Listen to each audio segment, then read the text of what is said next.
First of all, your description is unbelievable about the relationship with Yaakov and Yosef, and the thing is, of course, there's so many multiple levels of meaning that are going on here. But as soon as we start this parsha, we are just hit by the weight of this tremendous enmity. Mm-hmm. Like, where is this coming from? We had no introduction to this.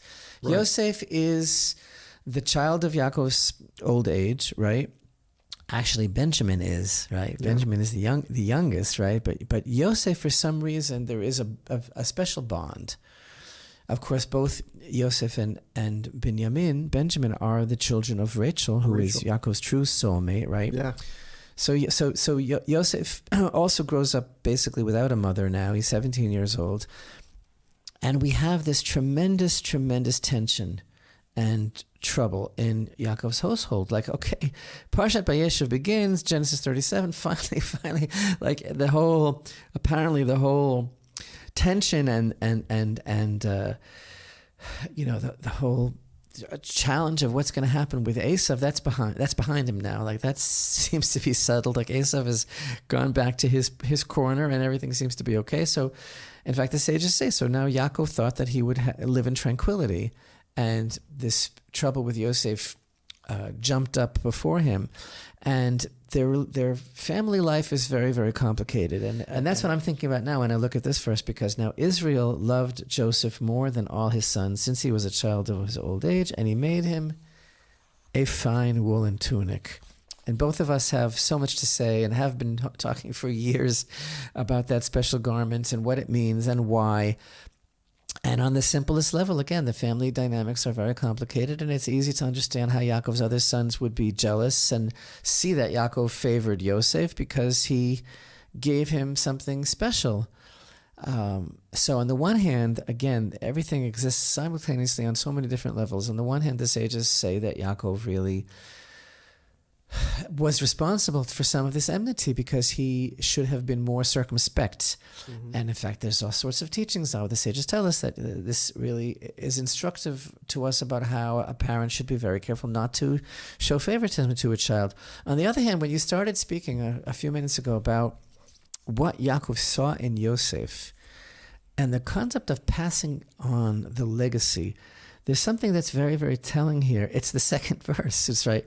Chapter 37, verse 1 says, Yaakov settled in the land of his father's sojournings in the land of Canaan. The second verse begins, Ele toldot Yaakov, Yosef ben Shvaz Reshana. It begins, these are the generations of Yaakov, Yosef was 17 years old and he was a shepherd with his brothers. But you can also read it in Hebrew. These are the generations of Yaakov, Yosef. Mm. And this is a famous idea that some of our great rabbis talk about, that the verse is really telling us that Yaakov just poured everything into Yosef and saw in Yosef his continuation. And that is really the question here, because the idea was, this is not just a question of family dynamics or a question of, who do I like better or something. The question is, what was the real backbone, the underlying factor, the foundation of the enmity between the brothers? Some people have this impression that their motivation was very petty or very base, and that it was about jealousy. And certainly they were people, and so there are all sorts of elements. But on a higher level of understanding, their argument was about how to serve Hashem in this world. Mm-hmm. The argument was about good and evil. In a way, these brothers and their enmity was an opportunity to fix the original enmity of brothers of Cain and Abel, because everything has been spiraling out of control since then. And this whole theme of brothers, Yaakov and Esav themselves, and Yitzchak and Ishmael. Yeah. So there is an idea that there's a goal, and that was Abraham's legacy. The goal is bringing Hashem's light into the world. That's the purpose. That's the concept of what this nation is supposed to be all about. And Yaakov knew early on that was going to be accomplished in a very special way through Yosef. And of course, this is part of the reason of why Yosef had to go down to Egypt before everyone else. And this is part of the whole concept of Mashiach ben Yosef. The idea is that Yaakov felt that Yosef, with his apparent penchant for some sort of materialism, some sort of manifestation or exhibition of, like you were talking about, that he had very good looks and he made himself attractive and he seemed to be very, very focused on physicality. That's part of the mystique of Yosef, and why Yaakov knew, listen very carefully everybody, and why Yaakov knew that Yosef would be best equipped for bringing Hashem's light into the world, because he was able to be in this world, and again, the connection to Chanukah, go down into the belly of the beast, go down into the heart of darkness, and he exuded a certain kind of physical presence, and yet he was very regal.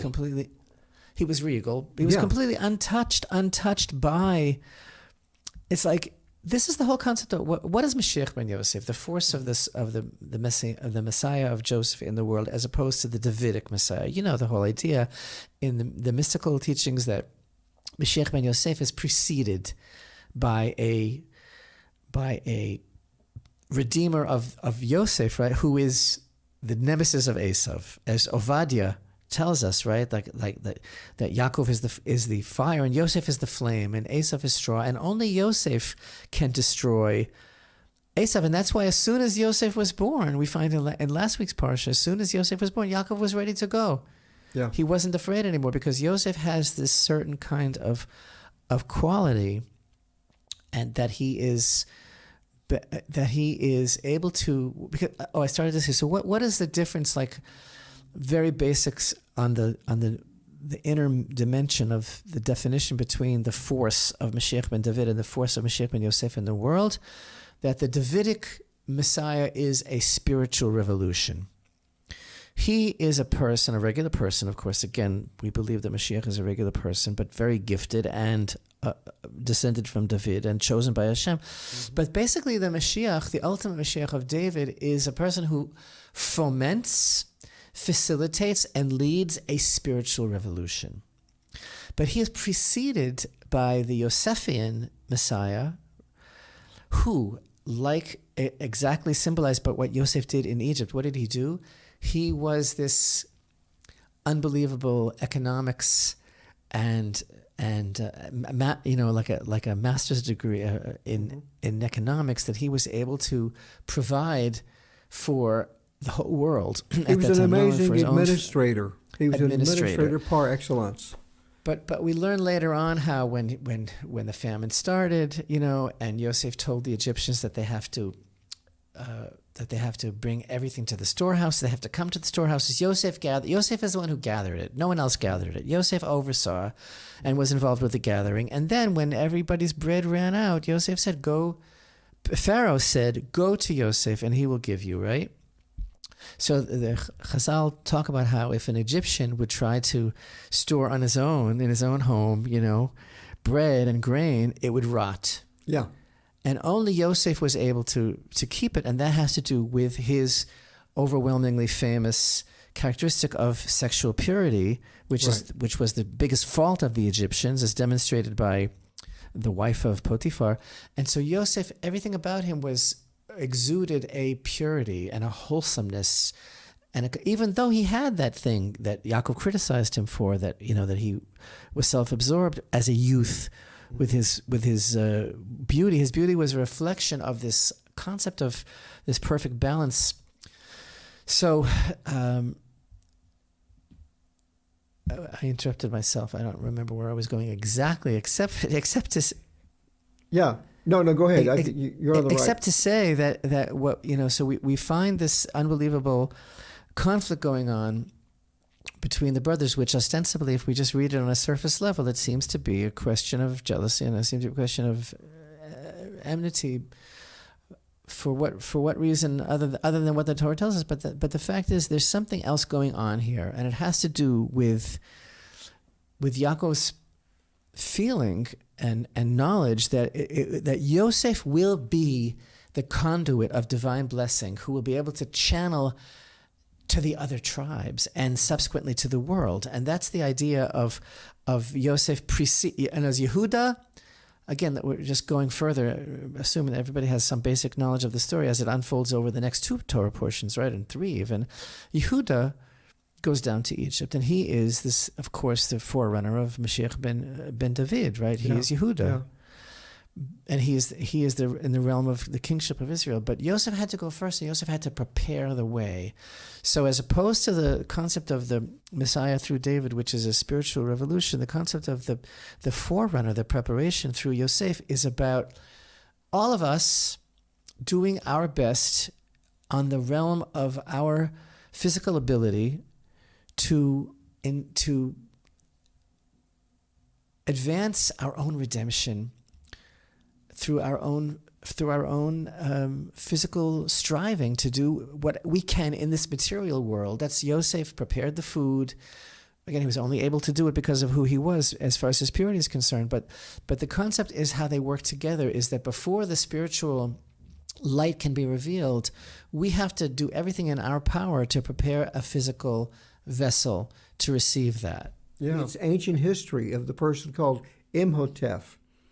And what strikes you as you read this, not only the narrative that we find in the Torah, but if you want to open up the narrative and go to places like Mam Loez and Sefer HaYashar, those sources, by the way, Rabbi, they explain to us certain seeming paradoxes in this narrative, because I've read a couple of online debates and thought, but, the answers are in the Jewish sources when they talk about, well, wait a minute, the brothers are thinking about what to do with Yosef.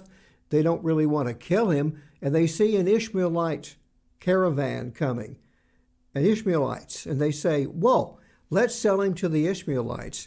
But this is really curious. In verse 37:25, they see a caravan of Ishmaelites. This is the 37:25 of Breshit. And then in verse 27, they said, let us sell him to the Ishmaelites. And then in verse 28, the Midianites are the ones who buy Yosef, not the Ishmaelites. And the verse actually says, and when the Midianite traders came, they pulled Yosef from the pit, and they sold Yosef to the Ishmaelites. It wasn't the brothers who sold Yosef to the Ishmaelites. They sold him to the Midianites, and then the Midianites go down the road in their journey to Egypt, and they think, this kid cannot be a slave. We've done something wrong here. Look at him. He has the aspect of royalty. Look at how comely he is and how well, appointed he looks. Just his physical aspect says this is not a slave. And they feel a little guilty about it, so they want to get rid of him. And then they sell him to the Ishmaelites. And the Ishmaelites are a completely different bunch, because Yosef is wailing and crying. He doesn't know what's going to happen to him, and he won't stop. And they beat him, and he won't stop crying. He won't stop sobbing. And they finally say, we need to get rid of this kid. And they encounter another caravan, this time of another set of Midianites, and the Ishmaelites sell him. He actually gets sold 4 times, each time for 20 shekels. And then this is the amazing thing, when they finally get up to Potiphar's house and they're going to sell Joseph, the Midianites ask not for 20 shekels or 20 pieces of silver, they ask for 400. And it's a little muddy from the narrative whether Potiphar actually pays that. But the point being is that and I'm going an extended time to make this point, is that there is no confusion in the Torah and these other sources that were always meant to be studied along with the Torah and the sages and the oral tradition will answer these seeming contradictions which you see that are there in the exact written narrative. So, what I'm fascinated by is it tells us so much about the way other peoples, other cultures, the Midianites, the Ishmaelites, how they regarded Yosef. Even these people recognized there was something very different and very unique about this 17-year-old, that he could not be a slave. But that's what the brothers told him. It says, well, he's a slave, that we have trouble with him, so we need to get rid of him. We're going to sell him to you. And so you have all these players in the equation, Yosef's brothers and Yosef, and they're all playing out a certain part, and Yosef's brothers have their issues with Yosef, and Yosef has his direction, and everybody is basically on the one level, they are reacting, but on the other hand, they're also playing a part in Hashem's plan. So when I'm speaking about this, I'm really thinking about what Hashem already told Avraham Avinu in Genesis chapter 15. He said to him at the covenant between the portions, "Know of a certainty that your offspring shall be strangers in a land not their own, and they will serve them, and they will oppress them 400 years," right?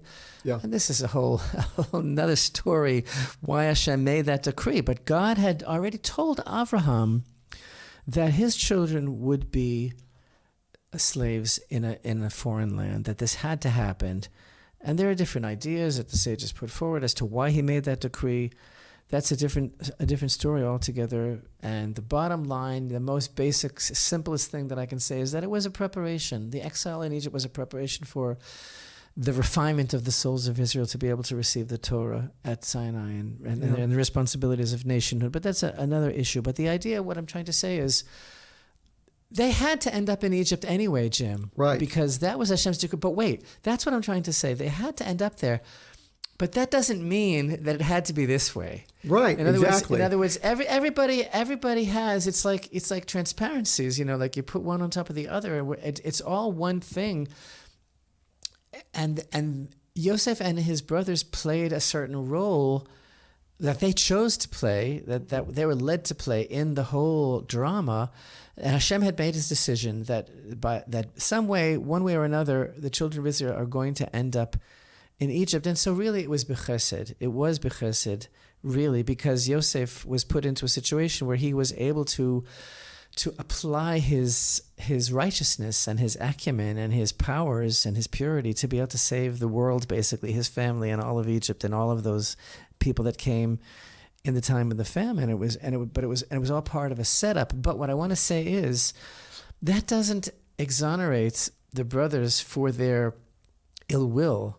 Mm-hmm. So this is what I'm trying to say, is that Torah is complicated, the levels, how they work together in the simple story, because on the one hand, it was Hashem's plan and it had to happen, and he used everybody to facilitate that plan. On the other hand, a person still has free choice. Yeah. And there's never any contradiction between that, even though it seems to be a very fine line, between a person's ability to exercise free will and participating in what Hashem's plan is, which can come about one way or another. So the brothers were not innocent in the least.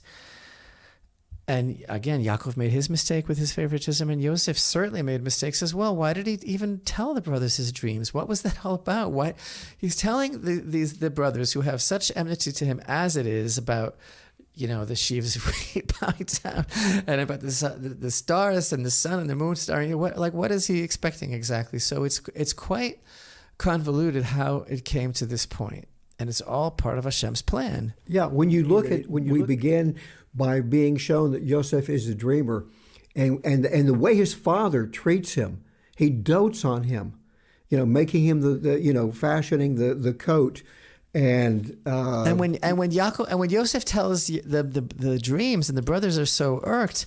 Yeah. What does the verse tell us? It's verse 11. So his brothers were jealous of him, but his father, and my English edition here says, kept the matter in mind. Aviv shamar et hadavar. And as Rashi says, it literally means he watched the thing. As Rashi tells us, Yaakov was waiting for it to come true. He's waiting. Yeah. When is this going to happen exactly? Right. And of course, this is the same phrase that was used when, when Rivka goes to ask of Hashem, why am I going through this with these two these two children in my womb. Why am I, and they, Hashem tells her through. We're told in the oral tradition that she asked Avraham Avinu, and she asked Shem, Melchizedek, about it, and they says there are two nobles, there are two princes in your womb, and but the older will serve the younger, and she kept this in her. She kept just like we just read about Yaakov in this part of the narrative. But what I wanted to say was the fact that that young Yosef sat at the foot of his father, and his father told him everything. He told him about the dream of the Sulam and what that meant to him, and how it showed him that they all had a destiny. And so Yosef knew, I think he knew from conversations with his father, when his father taught him what would eventually become the tenets of the Torah, that he somehow knew that he had a real, he made it clear to Yosef, you are the linchpin of all of this. You have a destiny. And just like I dreamed, so you also have dreams. You're going to have dreams. It's like, remember I said a little while ago how the verse says, Eile toldot Yaakov Yosef. Mm-hmm. These are the generations of Yaakov, right. Yosef. And he saw him as a continuation. And I think that when the brothers said about Yosef, here comes that dreamer. Right. That's like, Yosef knew that his dreams would come true. And right. Yosef believed in his own dreams. And that's another connection to Chanukah. Mm-hmm. It really is, because Chanukah is this light emerging from darkness, and it's also about one of the greatest secrets of staring into the light of the Chanukiah and bringing that light into the world is that each of us have within us also a hidden light, which we can reveal. That's Yosef. Yosef knew how to do that.